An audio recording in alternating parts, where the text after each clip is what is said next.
Pilsētas vides pētnieku biedrība Grauzti.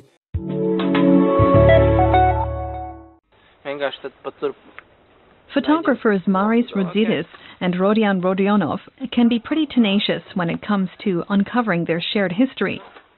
This time, the Latvian and his Russian friend have set their sights on a secret military city. If the doors are locked, we have to find another way into the military facilities.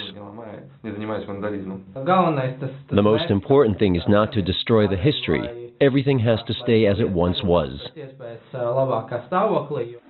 But everything has been looted and destroyed. This housing complex was left abandoned a long time ago. Māris and Rodions capture the place where the children of Soviet military personnel were taught during the socialist era. None of this will be left standing 10 years from now, but when people hear about the early warning facility or the Skrunda military city, they can at least look at our photos. Latvia was occupied by the Red Army for 50 years. More than 500 military personnel and their families lived in Skrunda, from where the Soviet military controlled the northwest European airspace. After Latvian independence, the radar stations were dismantled. Whether Latvia was occupied or not, whether it was a good time or a bad time, that doesn't matter to me. It happened and it's part of our history.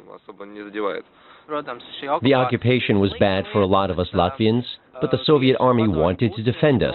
It really did protect us from our enemies. But people in the neighboring villages don't see it that way. Māris became fed up with the Soviet occupation under which his country suffered. So, after the troop withdrawal, he became an activist, pushing for the dismantling of the radar station. In part because the electromagnetic waves supposedly made local residents sick. Why should the army of a foreign country be stationed in my homeland, my fatherland? It had to go.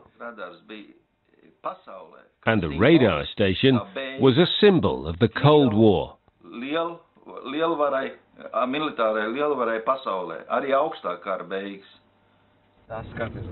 Māris and Rodions have explored more than 100 Soviet military bases.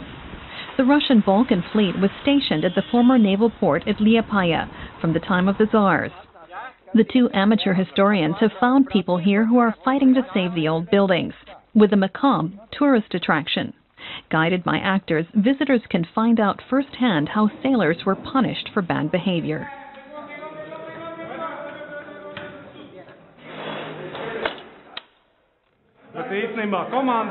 We want to show that it's more helpful to stick together than to stand alone. During the Soviet era, everyone was pitted against each other.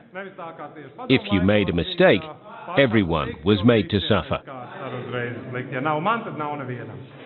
Along with a group of Lithuanian tourists, Māris and Rodions are condemned to punishment.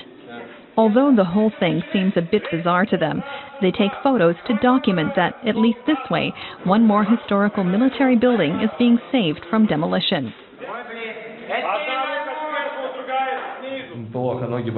I've never experienced anything like this. My feet hurt, and I'm terribly upset. But now I understand that the communists wanted to humiliate people.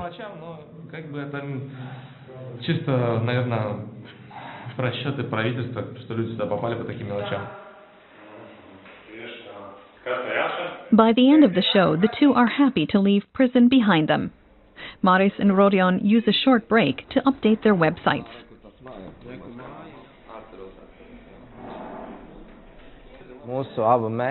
We both have the goal of preserving history. Of course we argue, but above all, we have this common goal. The two enthusiasts go to the countryside to see Andrej's Diggfiles. Out here, there's a secret bunker hidden under a vegetable patch. Andrej's Diggfiles helped build it during the socialist era. It was intended to serve as headquarters for civil servants from Riga in the event of a nuclear war. Today, the technology is obsolete, and the bunker is threatened with flooding. Every bunker smells different. That's great. So each time I enter a bunker, I take a whiff, and that smell transports me to the past. Rodion and Māris rummage around. Andres Dickis is happy to finally be able to welcome someone to his run-down bunker. He's offering it for sale now and asking $10,000. These guys are the first to show serious interest in the bunker. I'm very happy about that. We'll see what happens. We have enough of these abandoned industrial monuments in Latvia.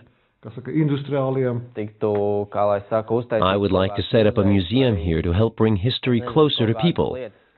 But we need a lot of money for that, which we don't have, unfortunately. So the two continue their search for evidence of the past, though they're keeping the exact locations to themselves. They don't want looters to destroy the last traces of the Soviet army in Latvia.